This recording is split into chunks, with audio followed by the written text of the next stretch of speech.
let's start off with note-taking, because people think, oh, it's not a big deal to take notes. But in my opinion, you can be lazy in class if you're taking notes. And I know that like doesn't sound like you're being lazy if you're taking notes, but I could take notes and my mind could be somewhere else.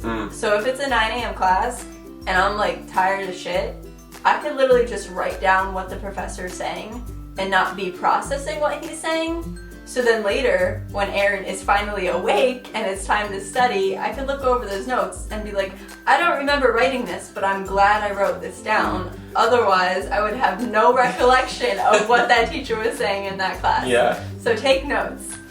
There's like the class you and then the actual you, and those are like two different people. There is no morning Aaron. Aaron does not process things in the morning. So yeah, I would just kind of sleep through class and like, I remember one time I took notes while I was sleeping. I had my head against the wall and I was writing stuff, and then I woke up and they were just random words. It was not coherent. I was gonna say, like, I'm calling NBC, they need to do a news report on that. Like, they were just like random strings of words that made no sense. And I'm like, holy shit, you need to get some sleep, Aaron. Did you write like Freemason Party, Illuminati, 666?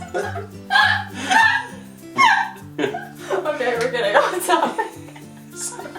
Oh my gosh. Yeah, note-taking is important. Stay organized. Oh my gosh, organization, color code, everything. Yeah. I do actually all my notes on my computer. That's good. Yeah, I don't know, and I like organize it by class. It doesn't matter what you do, just have a system. Yeah. Either like a divided folder, like one of those like, what is it like? Trapper Keeper? Is that what that's called? What's that instrument where you go like this? What, like the accordion thing? Like an accordion folder with like the different sections for each class. Like that, use that, that's the best. Or, you know, just a notebook with different tabs. Just have it organized, because when it comes time to study, you don't want to be sitting on your bedroom floor with like crinkled up papers everywhere going like, whoa, where's that paper that had all of the notes from that day? Like, so stay organized. Also, sometimes you just won't get it. Maybe it's like a math class where you didn't, you know, exactly do well in the class that led up to it, so you're behind, or whatever it was. Sometimes you just need help. So all colleges have like a tutoring center, a help center, or if your teacher is, you know, open to helping you outside, like send you emails of extra practice, like whatever it is, if you're struggling, take the initiative and get the help that you need. Don't slack off, because there is nothing worse than failing or dropping a class, because not only is that like hella embarrassing and like disappointing, but you lose money.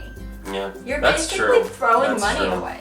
Like, I was like the type high school, you know, I never needed extra help. I was like the all-star student getting good grades all the time. And then I get to college and I'm in an intro to Spanish class.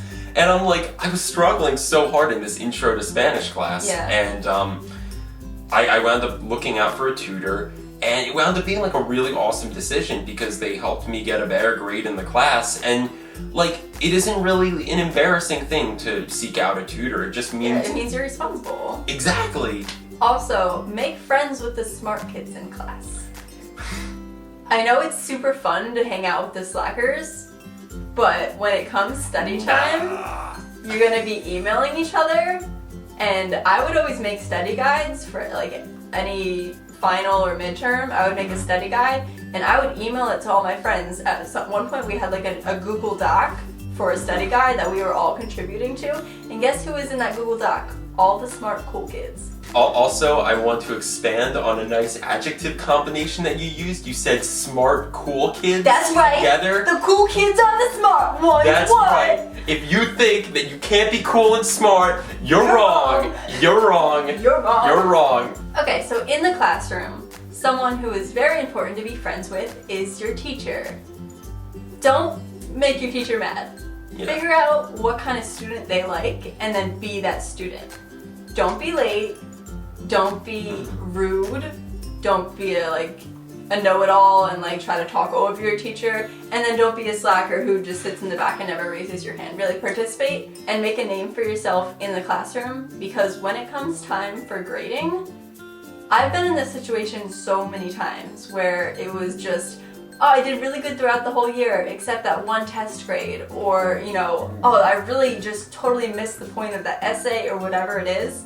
And the teacher would be like, you're such a good student, you don't deserve the grade that the computer is giving me, I'm gonna drop that, you know. Oh, wow.